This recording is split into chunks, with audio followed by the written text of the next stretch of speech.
আসসালামু আলাইকুম দর্শক, স্বাগত জানাচ্ছি আরটিভি সন্ধ্যা সংবাদে। আপনাদের সঙ্গে রয়েছে আমি আফসানা সুরাইয়া এবং আমি ফাহমিদা সালাম।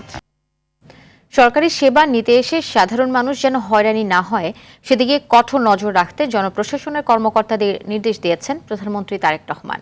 রাজধানীতে জেলা প্রশাসক সম্মেলন 2026-এর উদ্বোধনী অনুষ্ঠানে প্রধানমন্ত্রী আরও বলেন, যে কোনো সময় জনপ্রশাসনের যে কোনো স্থানে দায়িত্ব পালনে কর্মকর্তাদের মানসিকভাবে প্রস্তুত থাকতে হবে। বলেন, যুদ্ধ পরিস্থিতি নতুন সরকারের সামনে বড় চ্যালেঞ্জ। জনগণের ভোগান্তি না বাড়িয়ে পরিস্থিতি মোকাবেলা করার চেষ্টা করা হচ্ছে। এ বিষয়ে আরও জানাচ্ছেন শামীম চৌধুরী। প্রশাসনের সেবা ও উন্নয়নমূলক সরকার ও মাঠ প্রশাসনের মধ্যে যোগসূত্র স্থাপন এবং কাজের গতিশীলতা ও জবাবদিহিতা নিশ্চিত করতে প্রতিবছর অনুষ্ঠিত হয় জেলা প্রশাসক সম্মেলন। করব কাজ, গর্ব দেশ, সবার আগে বাংলাদেশ। ওসমানী স্মৃতি মিলনায়তনে এবছর জেলা প্রশাসক সম্মেলন 2026-এর উদ্বোধনী অনুষ্ঠানে যোগ দেন প্রধানমন্ত্রী তারেক রহমান। সেখানে সরকারের অগ্রাধিকার ভিত্তিক গৃহীত পদক্ষেপ বাস্তবায়নে জেলা প্রশাসকদের করণীয় তুলে ধরেন মন্ত্রিপরিষদ সচিব। সবার আগে মানুষ, দেশের মানুষ, এবং তাদের প্রতি আমাদের সার্ভিস হতে হবে ডেডিকেটেড। এটি সর্বাবস্থায় স্মরণে রাখবেন। অনুষ্ঠানে ভিডিও চিত্রের মাধ্যমে মাঠ পর্যায়ের প্রশাসনের বিভিন্ন কার্যক্রম তুলে ধরা হয়। নিজেদের দাবির কথা তুলে ধরেন বিভিন্ন জেলার প্রশাসক ও বিভাগীয় কমিশনাররা। পটুয়াখালী দক্ষিণাঞ্চলের দারিদ্র্য পীড়িত দুর্যোগ প্রবণ একটি জেলা। এই জেলার শতভাগ জনগণকে ফ্যামিলি কার্ড প্রোগ্রামের আওতায় আনা গেলে দরিদ্র জনগোষ্ঠী উপকৃত হবে বলে দৃঢ়ভাবে বিশ্বাস করি। পরে বক্তব্যে প্রধানমন্ত্রী বলেন, সরকারের নীতি ও পরিকল্পনা বাস্তবায়নের ক্ষেত্রে বিভাগীয় কমিশনার ও জেলা প্রশাসকগণ জনগণের সঙ্গে সরকারের প্রধান সেতু বন্ধন। শুধুমাত্র পদোন্নতি কিংবা নিজেদের পছন্দের জায়গায় পোস্টিংয়ের জন্য পেশাদারিত্বের সঙ্গে আপোষ করলে সংশ্লিষ্ট কর্মকর্তারা সাময়িকভাবে হয়তো লাভবান হতে পারেন, তবে সেটি সার্বিকভাবে জনপ্রশাসনের দক্ষতা এবং নিরপেক্ষতার উপরে একটা নেতিবাচক প্রভাব ফেলে। সুতরাং জনপ্রশাসনের কর্মকর্তাদের সব পদেই কাজ করার মানসিকতা থাকা জরুরি। প্রধানমন্ত্রী বলেন, যুদ্ধ পরিস্থিতি সরকারের সামনে চ্যালেঞ্জ। সেবা নিতে এসে কেউ যাতে হয়রানির শিকার না হয় সে বিষয়ে সজাগ দৃষ্টি রাখতে হবে। যুদ্ধ পরিস্থিতি থেকে হয়তো এই মুহূর্তে পৃথিবীর কোনো দেশই রক্ষা পায়নি, সব দেশই কম বেশি এফেক্টেড হয়েছে, বাংলাদেশে এফেক্টেড হয়েছে। তবে জনগণের ভোগান্তি না বাড়িয়ে আমরা সকলে মিলে কিভাবে পরিস্থিতির মোকাবেলা করা যায় সেটি হচ্ছে আমাদের চেষ্টা বা অব্যাহত চেষ্টা। সেটা স্বাক্ষরিত জুলাই সনদের প্রতিটি দফা পর্যায়ক্রমে বাস্তবায়ন করা হবে বলেও জানান প্রধানমন্ত্রী। নির্বাচনী ইশতেহার এবং জনগণের সামনে স্বাক্ষরিত যে জুলাই সনদ, আমরা সেই সকল কিছুর অর্থাৎ আমাদের ম্যানিফেস্টো এবং জুলাই সনদ, এটার প্রতিটি দফা, প্রতিটি অঙ্গীকার পর্যায়ক্রমে আমরা বাস্তবায়ন করতে চাই। আমরা এ ব্যাপারে বদ্ধপরিকর। পরে 4 দিনব্যাপী জেলা প্রশাসক সম্মেলন 2026-এর আনুষ্ঠানিক উদ্বোধন করেন প্রধানমন্ত্রী তারেক রহমান।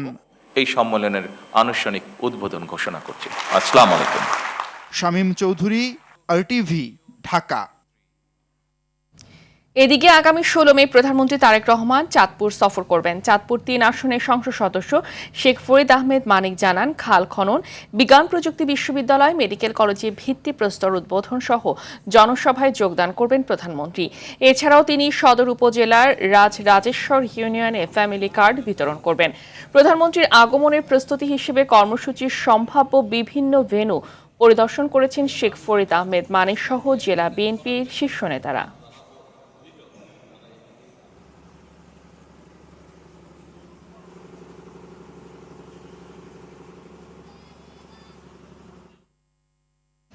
নির্বাচন হওয়ার জন্য সব মেনে নিয়েছিল বিএনপি, এর চেয়ে হিপোক্রেসি, ভণ্ডামি আর হয় না, এমন মন্তব্য করেছেন জাতীয় নাগরিক পার্টির এনসিপির দক্ষিণাঞ্চলের মুখ্য সংগঠক হাসনাত আব্দুল্লাহ। রাজধানীর কাকরাইলে ডিপ্লোমা ইঞ্জিনিয়ার্স ইনস্টিটিউটে অনুষ্ঠিত জ্বালানি, অর্থনীতি, মানবাধিকার, সংস্কার ও গণভোট শীর্ষক জাতীয় কনভেনশনে তিনি একথা বলেন। এ সময় দলের অন্য নেতারাও বক্তব্য তুলে ধরেন।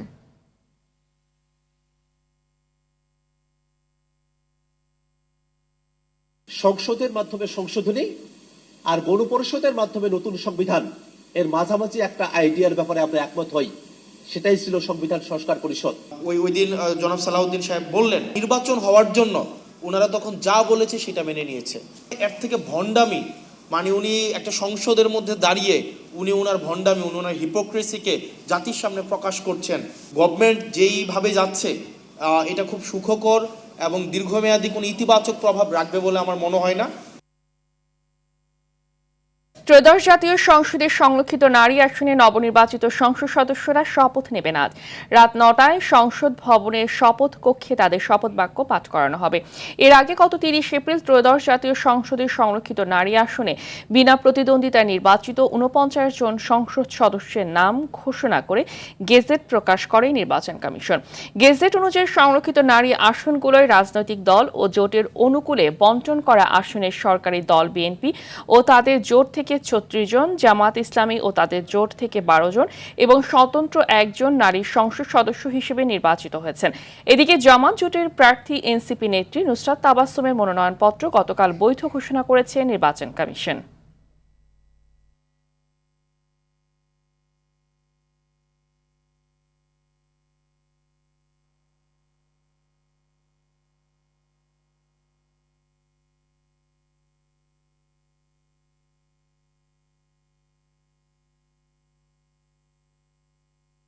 দর্শক, জাতীয় সংসদ ভবন থেকে সরাসরি যুক্ত হচ্ছেন আমাদের সহকর্মী সাদিয়া কানিজ।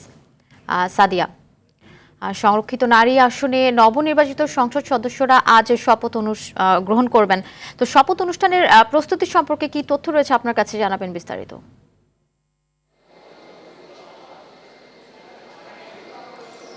আফসানা, ত্রয়োদশ জাতীয় সংসদের যে সংরক্ষিত নারী আসনের সদস্যরা যে শপথ নেবেন, সেই শপথ ঘিরে কিন্তু সব ধরনের প্রস্তুতি সম্পন্ন হয়েছে। আমরা দেখেছি আইনশৃঙ্খলা বাহিনীর সদস্যরাও তারা প্রস্তুতি নিয়েছেন এবং ধীরে ধীরে কিন্তু যারা এখানে সংসদের সদস্যরা আছেন সবাই আসতে শুরু করেছেন। তো বলা যায় যে সব রকম প্রস্তুতি এরই মধ্যে সম্পন্ন হয়েছে, শুধু এখন রাত ৯টায় শপথের অপেক্ষা। তো আপনাকে একটু বিষয় জানিয়ে রাখি যে অনেক জল্পনা কল্পনার পরে কিন্তু নবনির্বাচিত এসব সদস্যদের শপথ অনুষ্ঠান হচ্ছে। রীতি অনুযায়ী আসলে ৩ মাসের মধ্যে, সরকার গঠনের ৩ মাসের মধ্যে এই সংরক্ষিত নারী আসনে সদস্যদের তাদের দায়িত্ব বুঝিয়ে দেওয়ার কথা, সেই অনুযায়ী কিন্তু আসলে আজ শপথ অনুষ্ঠান হচ্ছে। এবং আপনি জানেন যে ক্ষমতাসীন দল বিএনপি থেকে আসলে ৩৬ জন এবং জামাত এনসিপি সহ 11 দলীয় জোট থেকে আসলে 12 জন সদস্য শপথ নেবেন এবং একজন স্বতন্ত্র সদস্য আজ শপথ নিচ্ছেন।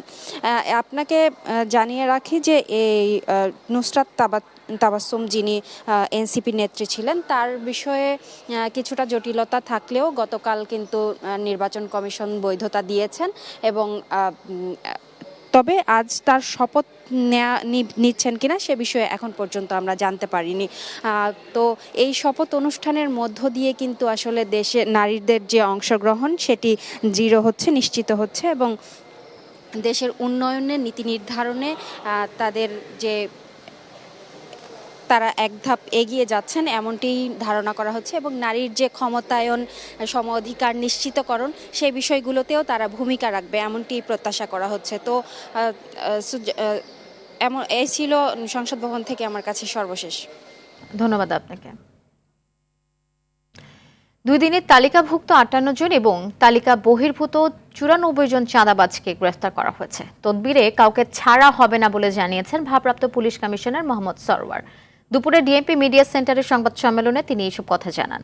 মোহাম্মদ সরওয়ার জানান, ঢাকা মহানগরীতে চাঁদাবাজ, মাদক কারবারি, অবৈধ অস্ত্রধারী সন্ত্রাসী ও অনলাইন জুয়া চক্রের বিরুদ্ধে বিশেষ সাঁড়াশি অভিযান জোরদার করা হয়েছে।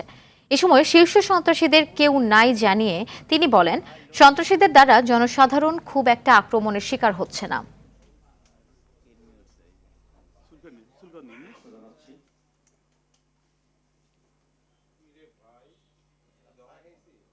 গত 48 ঘন্টায় আমাদের উল্লেখযোগ্য বেশ কিছু গুরুত্বপূর্ণ সাফল্য অর্জিত হয়েছে।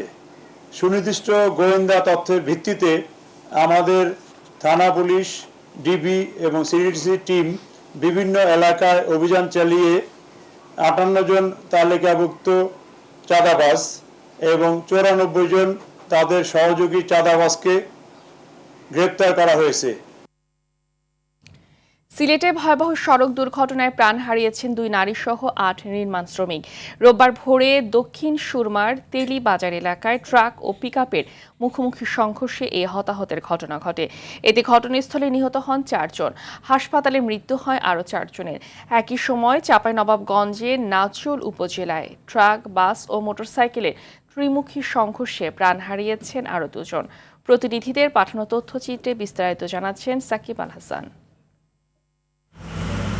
প্রতিদিনের মতো ভোরে কাজের উদ্দেশ্যে সিলেট নগরীর আম্বরখানা এলাকা থেকে পিকআপে করে বের হয়েছিলেন 20 থেকে 22 জন নির্মাণ শ্রমিক। কথা ছিল সুনামগঞ্জের লালবাজারের একটি নির্মাণাধীন ভবনে ঢালাই কাজে যোগ দেওয়ার। সঙ্গে ছিল নির্মাণ কাজে ব্যবহৃত বিভিন্ন যন্ত্র ও একটি ভারী মিক্সার মেশিন। পিকআপ ভ্যানটি দক্ষিণ সুরমার তেলিবাজার এলাকায় পৌঁছালে বিপরীত দিক থেকে আসা একটি ট্রাকের সঙ্গে মুখোমুখি সংঘর্ষ হয়। মুহূর্তেই দুমড়ে মুচড়ে যায় পিকআপ ভ্যান। ঘটনাস্থলে প্রাণ হারান 4 শ্রমিক। গুরুতর আহত অবস্থায় বাকিদের সিলেট মেডিকেল কলেজ হাসপাতালে নেওয়া হলে সেখানে মৃত্যু হয় আরও 4 জনের। নিহতদের অনেকেই ছিলেন পরিবারের একমাত্র উপার্জনকারী। হঠাৎ এমন দুর্ঘটনায় নির্বাক পরিবারের সদস্যরা।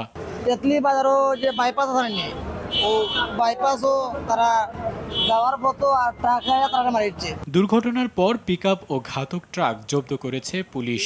চালক ঘুম ভাবে থাকায় এমন দুর্ঘটনা ঘটতে পারে বলছে ফায়ার সার্ভিস। অলরেডি 4 জন, আবার হাসপাতালে নেওয়ার পরে আরো 4 জন মারা যায় জানতে পারলাম। আর তো এটা আসলে এই জায়গার মধ্যে ড্রাইভার মনে হয় ঘুমাচ্ছিল, রাত্রি থেকে সে চালায় আসছিল গাড়িটা। এদিকে চাঁপাইনবাবগঞ্জের নাচল উপজেলায় ট্রাক, বাস ও মোটরসাইকেলের ত্রিমুখী সংঘর্ষে 2 মোটরসাইকেল আরোহীর মৃত্যু হয়েছে। রবিবার ভোরে উপজেলার 3 নম্বর সদর ইউনিয়নের বেনিপুর মোড়ে এ দুর্ঘটনা ঘটে।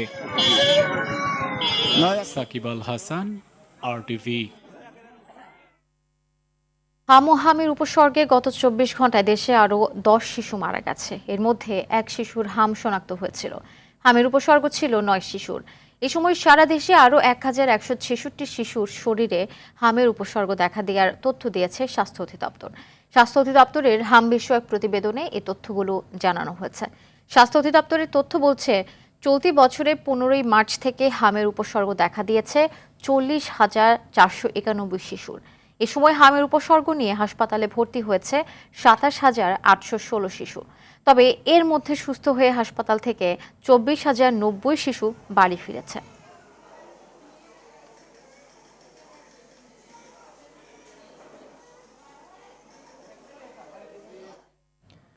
24 জুলাই আন্দোলনে যাত্রাবাড়ীতে পুলিশ কর্মকর্তা ছেলে ইমাম হাসান তাইমের হত্যাকাণ্ডের বিচার চলছে আন্তর্জাতিক অপরাধ ট্রাইব্যুনালে। মামলার আসামি ডিএমপির সাবেক কমিশনার হাবিবুর রহমান সহ 11 পুলিশ সদস্য আজ এদের বিরুদ্ধেই সাক্ষ্য দিয়েছেন ঘটনাকালীন দায়িত্বে থাকা এক পুলিশ কনস্টেবল, যার মাধ্যমেই আনা হয় 400 রাউন্ড গুলি। জিএম মাহমুদের রিপোর্ট। নৃশংসভাবে পুলিশ যাকে গুলি করছে তার নাম ইমাম হাসান তাইম। গুলিবিদ্ধ তাইমকে বাঁচানোর চেষ্টা করছেন তার বন্ধু রাহাত। যে দৃশ্য নাড়িয়ে দিয়েছিল গোটা দেশকে। 24 আন্দোলনে 20 জুলাই রাজধানীর যাত্রাবাড়িতে পুলিশ এভাবেই নৃশংসভাবে হত্যা করে পুলিশ কর্মকর্তার ছেলে তাইমকে। সন্তানের এমন মৃত্যু দেখে তাইমের বাবা প্রশ্ন রেখেছিলেন, স্যার, একজনকে মারতে কয়টা গুলি লাগে? আলোচিত হত্যা মামলায় ডিএমপির সাবেক কমিশনার হাবিবুর রহমান ও যাত্রাবাড়ি থানার তৎকালীন ওসি আবুল হাসান সহ 11 জন পুলিশ সদস্যকে আসামি করে বিচার চলছে আন্তর্জাতিক অপরাধ ট্রাইব্যুনাল 2A। রোববার সাক্ষ্য দেন মামলার 12তম সাক্ষী, ঘটনাকালীন ওই এলাকায় কর্তব্যরত এক পুলিশ সদস্য। জানান ঘটনার চাঞ্চল্যকর তথ্য। 19 তারিখে রেস্টুরেন্টে করে 400 রাউন্ড গুলি দিয়ে আসে, চায়না রাইফেলের গুলি। 300 রাউন্ড একজনকে দিয়েছে আর 100 রাউন্ড আরেকজনকে, মোট 400 রাউন্ড গুলি দিয়েছে। সে সাক্ষী ইতিমধ্যে আজকে যেটা বলেছে, সে ভাইরাল ভিডিও দেখে বলছে যে শেষের দিকে আমি একটা ভাইরাল ভিডিও দেখেছি, সেখানে দেখা যায় যে ওসি যাকে সে তদন্ত, উনি খুব সন্নিকট থেকে, খুব কাছ থেকে গুলি করেছেন। এই দৃশ্যটা উনি দেখেছেন। সে একসাথে চাকরি করার সুবাদে উনি ওসি তদন্ত সাহেব জাকির সাহেবকে শনাক্ত করেছেন আদালতে। তবে ভিন্ন মত আসামি পক্ষের আইনজীবীদের। তাদের দাবি, তদন্ত কর্মকর্তার রিপোর্ট ও সাক্ষীর জবানবন্দিতে মিল নেই। অনেকটা বলে কয়ে শিখিয়েই উপস্থাপন করা হচ্ছে সাক্ষ্য। 400 রাউন্ড গুলির কথা বলেছেন 19 তারিখ, কিন্তু ওই তারিখে যে কথাটা আছে আয়োর কাছে যে জবানবন্দিটা দিয়েছেন, এখানে এসে তিনি সেটা বলেননি, সেটি বাড়িয়ে এবং অন্যভাবে কথা বলেছেন। অনেক গড়মিল আছে। দ্রুতই বিচার কাজ শেষ হবে এবং ন্যায় বিচার প্রতিষ্ঠিত হবে বলে প্রত্যাশা প্রসিকিউশনের। GM Mahmud, RTV, Dhaka. পাহাড়ি ঢলে আবারও বাড়ছে সুনামগঞ্জ ও হবিগঞ্জের নদ নদীর পানি। আর শ্রমিক সংকটে ডুবে থাকা হাজার হাজার হেক্টর জমির ধান কাটা ও শুকাতে পারছেন না কৃষকরা। এতে হাহাকার চলছে কৃষকদের মাঝে। এদিকে খাগড়াছড়িতে কালবৈশাখী ঝড়ে ক্ষতির মুখে পড়েছেন আমসহ বিভিন্ন ফল চাষিরা। প্রতিনিধিদের পাঠানো তথ্যচিত্রে আরও জানাচ্ছেন নাদিরা সুলতানা। ভারী বৃষ্টি না হলেও পাহাড়ি ঢলে সুনামগঞ্জে নদ নদীর পানি আবারও বাড়ছে। এতে ধান কাটা, মাড়াই, শুকানো নিয়ে দুর্ভোগে পড়েছেন কৃষকরা। হাওরের পর হবিগঞ্জে এবার তলিয়ে যাচ্ছে উঁচু এলাকার ফসলি জমি। শ্রমিক সংকটে ধান কাটতে পারছেন না কৃষকরা। পানিতে জেলায় এখনো পর্যন্ত 13,000 হেক্টর জমির ফসল ক্ষতিগ্রস্ত হয়েছে। না বৃষ্টির মাঝে, বুক পানির মাঝে, গলা পানির মাঝে হাঁটন লাগে।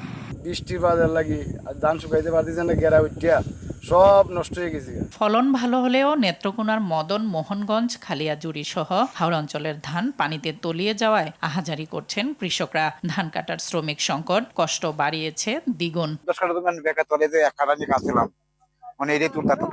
দিনাজপুরের হিলিতে বৈরী আবহাওয়ায় পাকা ধান কাটতে পারছেন না কৃষকরা। তার উপর শ্রমিক সংকটে চরম বিপাকে পড়েছেন তারা। বৃষ্টিকর আবহাওয়ার কারণে আমরা কাটতে পারতেছি না। আমাদের মধ্যে যে এই ধানের মাথার মধ্যে পানি উঠে গেছে, আমরা কাটবো কিভাবে? এখন কোনো দিক দিয়ে আমরা হতাশ খাওয়া যাচ্ছি। বৃষ্টির কারণে যে ধান পাকে গেছে, ধান কাটা পারছি না। ধান কাটে নিয়ে যায়, কি করবো? ধান বাসা আলাদা নেছে না। ভারী বৃষ্টিতে বগুড়ার সারিয়াকান্দিতে তলিয়ে গেছে প্রায় 790 হেক্টর জমির বোরো ধান। ধানের যে বাজার, তাতে আমাদের কৃষক একবারে মারা পড়ে যাবে। একবারে কৃষক কষ্ট করে আবাদ করে সেগুলো ধান কাটার জন্য কত কষ্ট হচ্ছে। পানির মধ্যে এসে চলে গেছে, সার পাওয়া যায় না। গাজীপুরের কালিয়াকৈরে টানা বৃষ্টিতে নিম্নাঞ্চলের কয়েকশো হেক্টর বোরো ধান পানিতে তলিয়ে গেছে।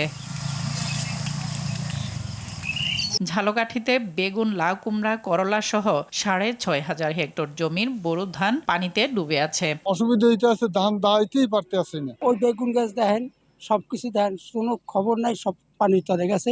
এছাড়া খাগড়াছড়িতে কালবৈশাখী ঝড়, টানা বৃষ্টি, জলাবদ্ধতায় সবচেয়ে বেশি ক্ষতির মুখে পড়েছেন আমসহ বিভিন্ন ফল চাষিরা। আমরা বাগানের উপর নির্ভরশীল, তাই এবছর আম ঝরে পড়ার জন্য আমরা হতাশ হয়ে গেছি। 3 রাত যাবত আমাদের টানা বৃষ্টি হচ্ছিল, এই বৃষ্টিতে অনেক আমের ক্ষয়ক্ষতি। নাদিরা সুলতানা, RTV। আধুনিক ও গণতান্ত্রিক রাষ্ট্র গঠনে স্বাধীন গণমাধ্যম প্রতিষ্ঠা বর্তমান সরকারের অন্যতম প্রধান লক্ষ্য বলে জানিয়েছেন তথ্য ও সম্প্রচার মন্ত্রী জহিরুদ্দিন স্বপন। রোববার রাজধানীর তথ্য ভবনে বিশ্ব মুক্ত গণমাধ্যম দিবসের আলোচনা সভায় তিনি কথা বলেন। তথ্যমন্ত্রী বলেন, মুক্ত গণমাধ্যম ছাড়া কোনো গণতান্ত্রিক সমাজ তৈরি হতে পারে না। এদিকে টিআইবি আয়োজিত বিশ্ব মুক্ত গণমাধ্যম দিবস উপলক্ষে আলোচনা সভায় প্রধানমন্ত্রীর তথ্য ও সম্প্রচার উপদেষ্টা জাহেদুর রহমান বলেন, প্রাইমারি কারিকুলামে মিডিয়া পাঠ অন্তর্ভুক্ত করতে উদ্যোগ নেবে সরকার। হাসান মাহমুদের রিপোর্ট। সকালে রাজধানীর তথ্য ভবন মিলনায়তনে বিশ্ব মুক্ত গণমাধ্যম দিবস 2026 উপলক্ষে তথ্য ও সম্প্রচার মন্ত্রণালয় আয়োজিত এই আলোচনা সভা। রাষ্ট্র এবং সমাজ পুনর্গঠনের দায়িত্বে নিহিত যেহেতু এই শিল্প, ফলে এই শিল্পকে রাষ্ট্রের অবশ্যই পৃষ্ঠপোষকতা দিতে হবে। অনুষ্ঠানে প্রধান অতিথির বক্তব্যে তথ্য ও সম্প্রচার মন্ত্রী বলেন, গণমাধ্যমের স্বাধীনতা নিশ্চিতে তথ্য বিশেষজ্ঞদের সমন্বয়ে একটি পরামর্শ কমিটি এবং পরবর্তী সময়ে একটি পূর্ণাঙ্গ গণমাধ্যম কমিশন গঠন করা হবে। বাংলাদেশের একজন গণমাধ্যম বিশেষজ্ঞকে সামনে রেখে গণমাধ্যমের সকল অংশীদারদেরকে সাথে নিয়ে তথ্য মন্ত্রণালয় একটি পরামর্শ কমিটি গঠন করতে চায়। তার পরামর্শের ভিত্তিতে কাজ করতে আমরা একটা গণমাধ্যম কমিশন গঠন করব। অন্যদিকে টিআইবি আয়োজিত বিশ্ব মুক্ত গণমাধ্যম দিবস উপলক্ষে আলোচনা সভায় যোগ দিয়ে প্রধানমন্ত্রীর তথ্য সম্প্রচার উপদেষ্টা জাহেদুর রহমান বলেন, আটক সাংবাদিকদের মুক্তির বিষয়ে দ্রুত সুরাহ করা হবে। বেসরকারি সংস্থার সাথে কথা বলেছি, তারা যাতে তাদের বিভিন্ন রকম প্রোগ্রাম এই মিডিয়া লিটারেসি নিয়ে স্কুল শিশুদের কাছে করে, যে ভার্সিটি লেভেলে আমরা যখন করি তারা যথেষ্ট অ্যাডাল্ট হয়ে যায়, তাদের কাছে আমরা কিছু লেখা দিয়ে কমিউনিকেট করতে পারি, কিন্তু মূল লার্নিংটা আসলে স্কুলে হয়। গণমাধ্যমকে সরকারের বিরুদ্ধে গঠনমূলক সমালোচনা করার আহ্বান জানান তিনি। জার্নালিজম বলতে যা বোঝা গিয়েছিল, এই জায়গা থেকে মিডিয়াকে বেরিয়ে আসতে হবে আপনারা প্রত্যেকে খুব স্ট্রংলি সরকারের যে কোনো ধরনের সমালোচনা, যৌক্তিক সমালোচনা কন্টিনিউ করবেন। এ সময় টিআইবির নির্বাহী পরিচালক ডক্টর ইফতেখারুজ্জামান বলেন, এমন পরিবেশ তৈরি করতে হবে যেন গণমাধ্যমগুলো স্বাধীনভাবে কাজ করতে পারে। এরকম পরিবেশ সৃষ্টি করতে হবে যাতে করে সত্যিকার অর্থে media freedom. Hasan Mahmud, RTV, Dhaka. গণমাধ্যম প্রতিষ্ঠানের সংশ্লিষ্টরা এগিয়ে আসলে একটি গ্রহণযোগ্য গণমাধ্যম কমিশন গঠন করতে চায় সরকার, যেখানে সোশ্যাল মিডিয়া নিয়ন্ত্রণের বিষয়টিও অন্তর্ভুক্ত থাকবে। বিশ্বমুক্ত গণমাধ্যম দিবস উপলক্ষে বিকেলে রাজধানীর সিরডাপে এক আলোচনা সভায় এই কথা বলেছেন তথ্যমন্ত্রী জহিরুদ্দিন স্বপন। তিনি বলেন, সরকার কখনো গণমাধ্যমের অভিভাবক হতে পারে না, তারা একটি অংশ মাত্র। এ সময় টেলিভিশনে টিআরপি নির্ধারণ পদ্ধতি ও পত্রিকার প্রচার সংখ্যা নির্ধারণে অনিয়ম থাকার কথা জানিয়ে মন্ত্রী বলেন, গণমাধ্যমের স্বাধীনতা নিশ্চিতে সব ধরনের সহযোগিতা করবে সরকার। অনুষ্ঠানের সম্পাদক পরিষদের সভাপতি নুরুল কবির বলেন, শুধু কথার কথা নয়, গণমাধ্যমের স্বাধীনতা রক্ষায় সরকারের দৃশ্যমান অগ্রগতি দেখতে চায় সাংবাদিকরা। রেটিংটা দেওয়া হয়, এই যে রেকর্ডিংটা নেওয়া হয়, সামান্য কয়েকটা বক্স দিয়ে সে দাবি করছে এটাই নাকি বাংলাদেশের রেকর্ডিং, এবং আপনার এটার ভিত্তিতেই কিন্তু এটাই কিন্তু স্ট্যান্ডার্ড হিসাবে কিন্তু নেওয়া হচ্ছে, এবং জেনে শুনে বুঝে এরকম একটা মিথ্যা তথ্যকে স্ট্যান্ডার্ড হিসাবে সবাই কিন্তু বহন করে চলছি। তথ্য মন্ত্রণালয় থেকে একটা পরামর্শ কমিটি গঠন করতে চাই, যার লক্ষ্য হবে একটা গ্রহণযোগ্য গণমাধ্যম কমিশন তৈরি করা, এবং সেই পরামর্শ কমিটিটা তৈরি করতে চাই আপনাদের সকলের মতামতের ভিত্তিতে। ঈদুল আজহাকে সামনে রেখে দেশে কোরবানি পশুর কোনো ঘাটতি নেই বলে জানালেন মৎস্য ও প্রাণী সম্পদ মন্ত্রী মোহাম্মদ আমিনুর রশিদ। দেশে এবছর কোরবানি পশুর সংখ্যা 1,23,33,840টি। বিপরীতে চাহিদা রয়েছে 1,01,06,334টি। সচিবালয়ে সাংবাদিকদের প্রশ্নের জবাবে কথা বলেন মন্ত্রী। দেশের বাইরে থেকে অবৈধভাবে গবাদি পশুর প্রবেশ ঠেকাতে সীমান্ত এলাকায় হাট ইজারা দেয়া হবে না বলে জানান মন্ত্রী। বিস্তারিত বিল্লাল হোসেনের রিপোর্টে। ঈদুল আজহাকে কেন্দ্র করে পশুর হাটের অব্যবস্থাপনার পাশাপাশি সীমান্ত দিয়ে অবৈধভাবে গরু আসায় ক্ষতির মুখে পড়ে খামারিরা। সমস্যার সমাধানে উদ্যোগ নেওয়া হলেও দেখে না আলোর মুখ। এ অবস্থায় কুরবানি পশুর হাট ব্যবস্থাপনা, চাহিদা সরবরাহ এবং পরিবহন নিশ্চিতকরণে নেওয়া হচ্ছে নানা উদ্যোগ। সচিবালয় ঈদুল আজহার প্রস্তুতি সংক্রান্ত সভা শেষে মৎস্য ও প্রাণী সম্পদ মন্ত্রী বলেন, এবছর কোরবানির পশুর কোনো ঘাটতি নেই। পশুর চাহিদা যা আছে ওই পরিমাণ আমাদের খামারিদের আমাদের দেশেই এই মুহূর্তে উৎপাদন আছে।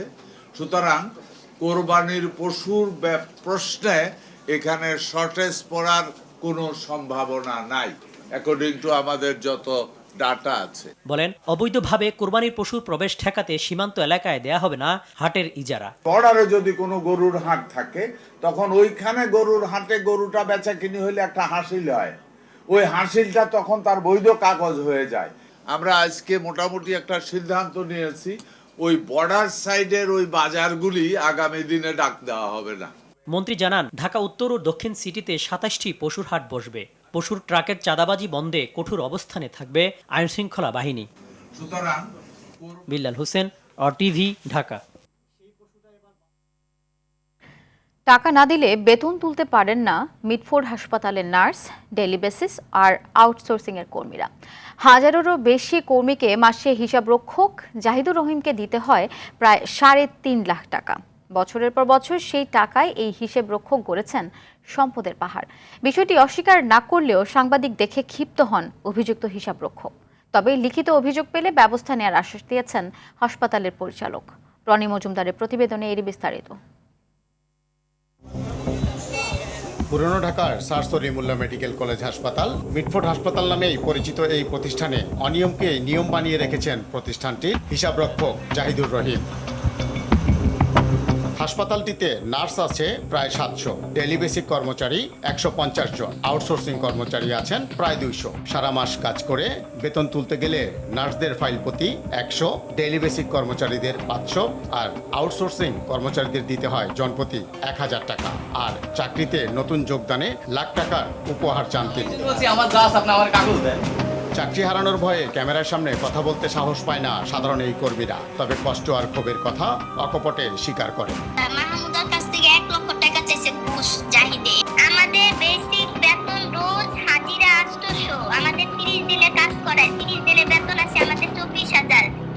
ওনাকে বেতন দেয় 20,800।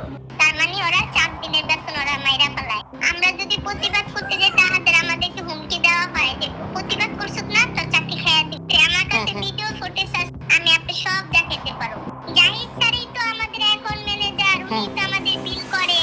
উনি 30 দিনে টাকা নেয় আমাদের, 30 দিনে টাকাই না আমাদের 26 দিনে টাকা দেয়। আইটিভির অনুসন্ধান চলাকালে টাকা নেওয়ার বিষয়টি অস্বীকার করতে গিয়ে সাংবাদিকের জেরার মুখে স্বীকার করে ফেলেন সিনিয়র নার্স নাসরিন। আমি মিটফোর্ড হসপিটালে, আমার নাম নাসরিন। কে বা কারণে কি আপনাদের ওখানে যে নার্স পরিচয় দিয়ে বলছে যে উনি নাকি আমাদের কাছ থেকে 500 টাকা করে প্রতি মাসে নেয়, এটা কিন্তু আসলে ভুল। বিল পাবো, এটা দিয়ে আপনাদের অফিসে নাকি আমরা কমপ্লেন দিয়ে আসি।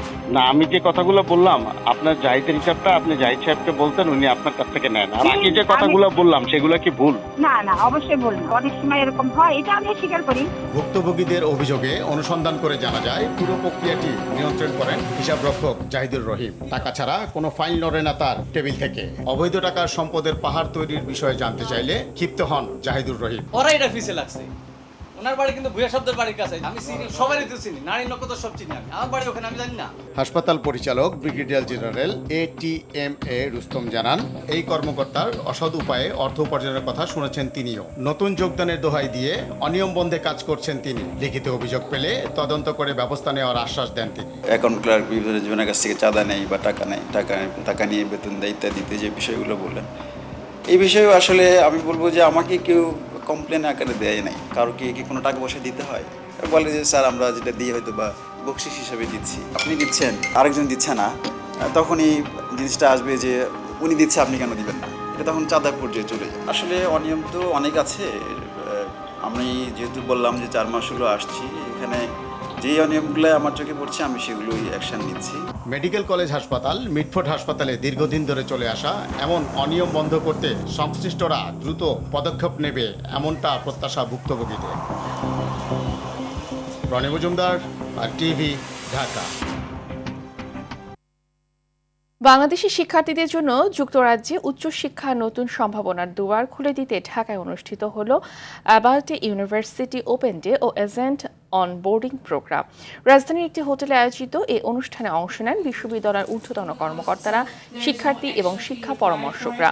অনুষ্ঠানে বিশ্ববিদ্যালয়ের ভর্তি প্রক্রিয়া, বৃত্তির সুযোগ এবং ভবিষ্যৎ ক্যারিয়ার সম্ভাবনা নিয়ে শিক্ষার্থীদের সরাসরি দিক নির্দেশনা দেন head of market and enrolment for South Asia Donald Raj এবং রিজিওনাল রিক্রুটমেন্ট ম্যানেজার রশিতা আচার্য।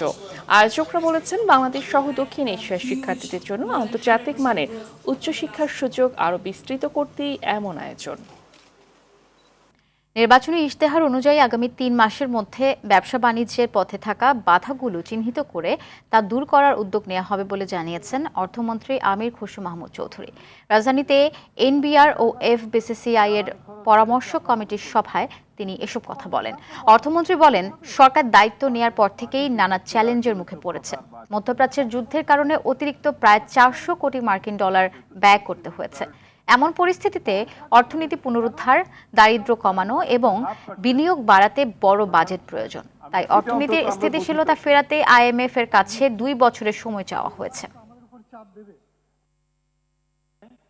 ক্রিয়া কূটনীতিতে নিজেদের অবস্থানকে আরও শক্তিশালী করতে পররাষ্ট্র মন্ত্রণালয়ের মাধ্যমে একটি ডেস্ক খুলেছে সরকার। এ বিষয়ে বাংলাদেশের অবস্থানকে আরও মজবুত করতে প্রধানমন্ত্রী কন্যা জাইমা রহমানকে কাজে লাগাতে চায়। BSJA ফুটবল টুর্নামেন্টের উদ্বোধন করতে সেসব কথা বলেন যুব ও ক্রীড়া প্রতিমন্ত্রী আমিনুল হক। এদিকে কোচ নিয়োগে বাফুফেকে যে কোনো ধরনের সহযোগিতা করতে প্রস্তুত মন্ত্রণালয়।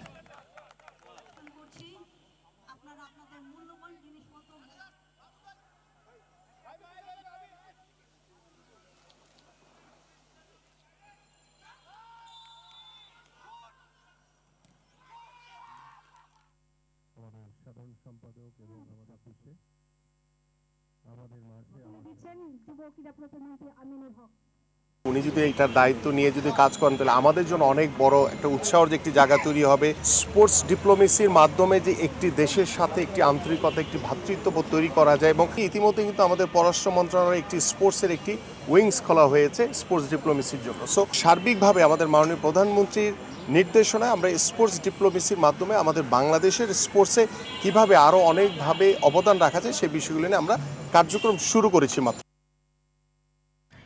বাংলাদেশের বিপক্ষে 2 ম্যাচে টেস্ট সিরিজ খেলতে ঢাকায় পৌঁছালো পাকিস্তান ক্রিকেট দল। সকালে প্রথম ধাপে হযরত শাহজালাল আন্তর্জাতিক বিমানবন্দরে পা রাখে শান মাসুদের দল। বাকিরা দলের সঙ্গে যোগ দেবেন পাকিস্তান প্রিমিয়ার লিগের ফাইনাল শেষে। গত মার্চে ঢাকায় 3 ম্যাচ ওয়ানডে সিরিজ খেলে যায় পাকিস্তান, যেখানে 2-1 ব্যবধানে সিরিজ জিতেছিল টাইগাররা। এবার আইসিসি টেস্ট চ্যাম্পিয়নশিপের অংশ হিসেবে 2টি টেস্ট খেলতে এসেছে ম্যান ইন গ্রিনরা। আগামী 8 মে মিরপুর শেরেবাংলা জাতীয় ক্রিকেট স্টেডিয়ামে শুরু হবে সিরিজের প্রথম টেস্ট। এরপর 16 মে থেকে সিলেটে হবে দ্বিতীয় ম্যাচ। সাদা পোশাকে এটা 2 দলের পঞ্চম টেস্ট সিরিজ। 2 দলের 15 বারের দেখায় বাংলাদেশের জয় কেবল 2টি।